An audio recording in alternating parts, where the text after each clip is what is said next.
What is up, everyone? My name is Graham Juncola.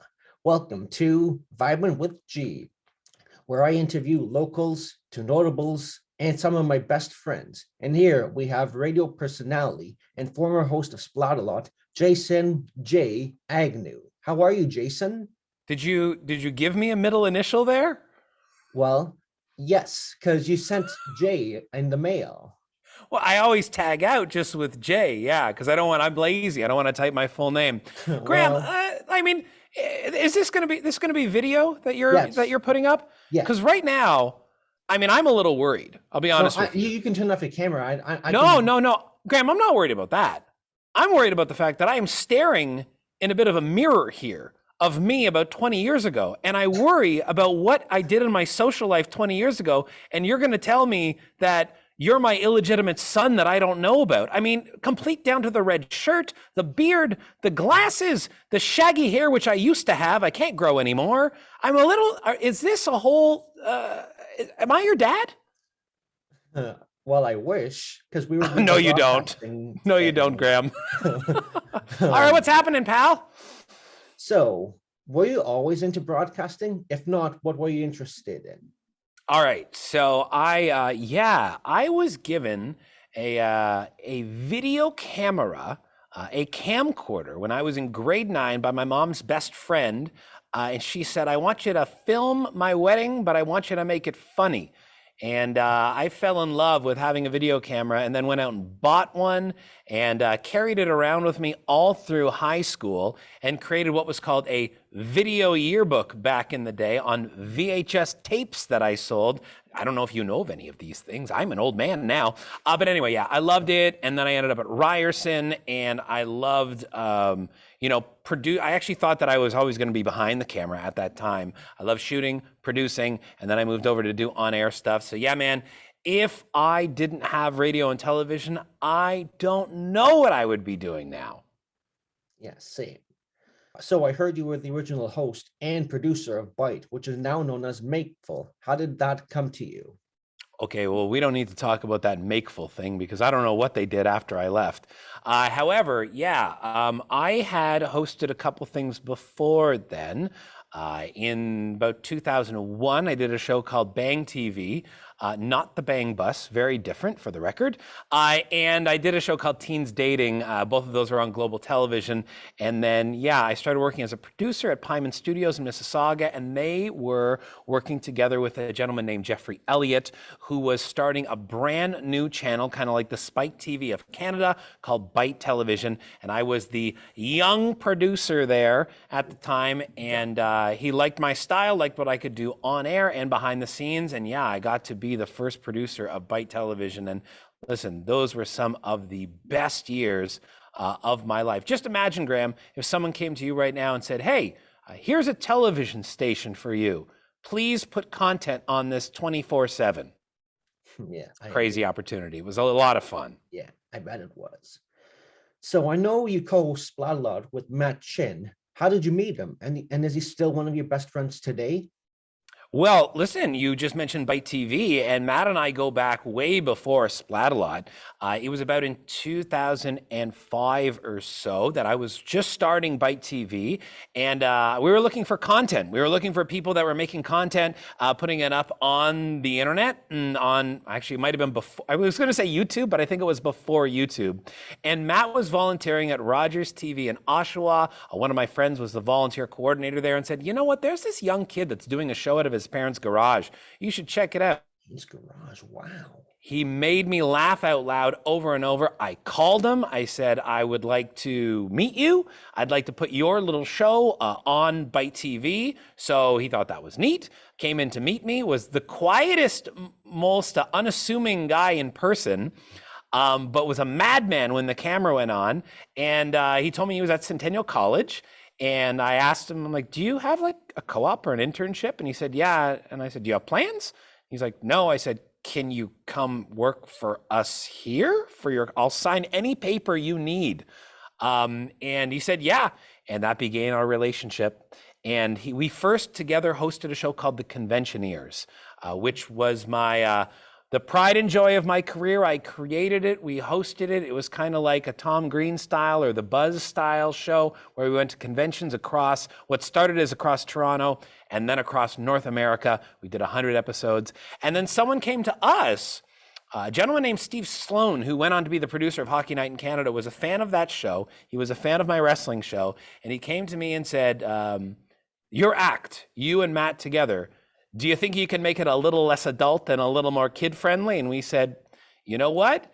If Bob Saget can be Danny Tanner, God rest his soul, if George Carlin can be on Shining Time Station, damn right we can become a little kid-friendly. And he brought us into Splatalot, and it was a magical combination of doing play-by-play for Wipeout for Kids. Matt and I already knew how to interact together as co-hosts, and he's great. Matt and I work together any chance that we get. He's actually in the US now. I don't know if you're tracking him down as well, but he's living in LA now, trying to do some work down there where I am still here in Toronto. But he is the most talented person and the best compliment on air for me that I've ever had in my career. Aw, that's sweet.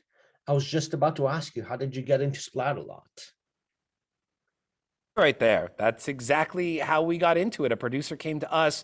We had to audition for it. We were paired with a couple different people, but then what a great combination it was. What a fun show it was. And I still am, I think back, I'm always surprised. I mean, there's so many guys and girls your age that because it was on, it started as once a week. And then at one point, YTV was running it every night at 8 o'clock. And Nickelodeon, I think Splatalot was on in over 100 countries. There were actually 3 different host combinations. We were the North American hosts for it. And we're also apparently the Spanish hosts for it as well. So I can Spanish. Ooh, you're my amigo now. There you go. Are you ready for the next Or question? Papa, because then I'd still be worried. Yeah. Are you ready for the next question? I don't know. Is it a difficult one? Yes. Okay. You have to think about this for a second. All right, Graham. Out of all the current and former shows you've hosted, which one is your most favorite and which one was your least favorite? My most favorite was Will. Great comes up. I've hosted a bunch of fun games. Show is great. I think that I get of satisfaction out of the Conventioneers because I created it, produced it, had a huge hand in the editing process, and had final say of anything that went on the air. And I got to meet Matt, and he's with as well. So I think the Conventioneers was really something I hold near and dear to my heart in my career. But I mean, I've had a lot of fun on a whole bunch of shows. I mean, I'm still hosting Sunday thing that I'm now known for as well. I've hosted Brain Battle on Global and Door to Door on Travel and Escape, and still every Sunday morning, people can listen to me quizzing them on Sunday Morning Trivia, which is now across the province in Ontario. So radio and TV, they both have their charms. But I guess I would harken back to the Conventioneers. As far as least? Yeah, least. That's a tough go. I've been really fortunate. I've been someone who has got to host a whole bunch of fun shows. Every show has points and its bad points.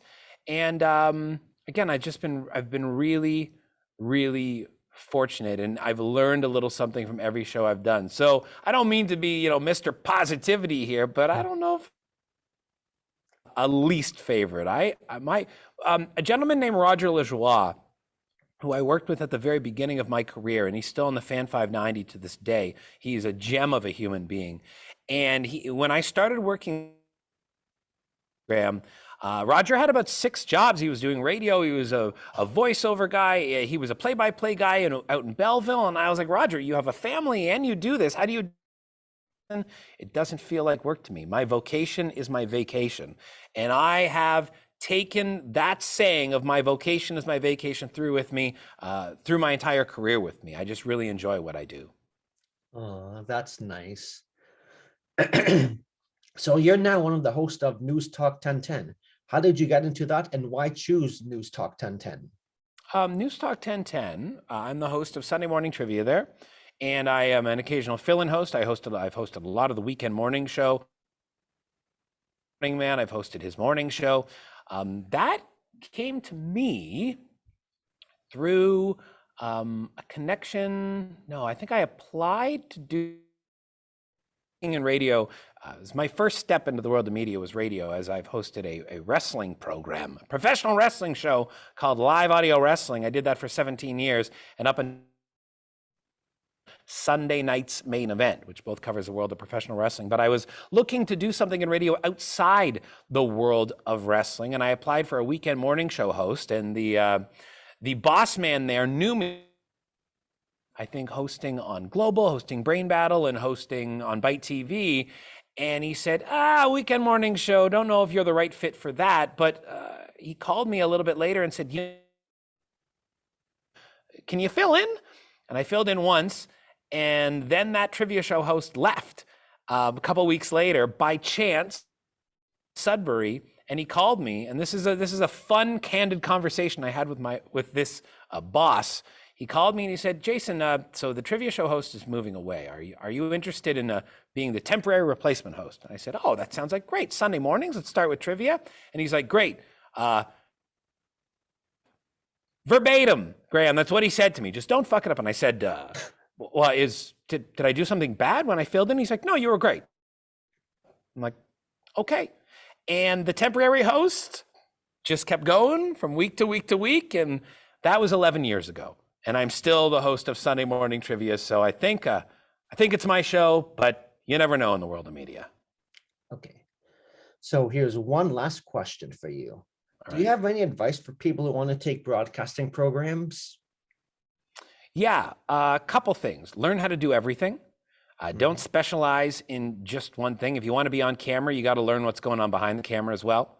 If you want to be behind the camera, I guess you don't necessarily have to learn how to be on camera if you're not into it, but it's a handy skill to know. And along with that, if you're in school, even someone like yourself at Seneca, getting good grades is great. That's awesome for a GPA or what have you. No one's ever asked me for my degree. I'll just say that. But they will ask you if you know how to do something. So make sure you know how to do things as opposed to just being competent and being able to show your stuff in a work environment is very important. So I'll throw those two little tidbits at you there. Okay, thank you. Thank you for taking the time to be my 6th guest for season 1, Jason. Graham, my illegitimate son, it was nice meeting you. Yeah. Thank you for not having your court payments all these years, but I see you are now flourishing at Seneca, and good luck with your interview series and your career beyond this. If you need a little help, let me know. You can maybe, I don't know, I'm at the World of Halton News now. I am a news anchor all of a sudden. So if you have anything going on, you'd like to learn some news, you let me know, my friend. Okay. See ya.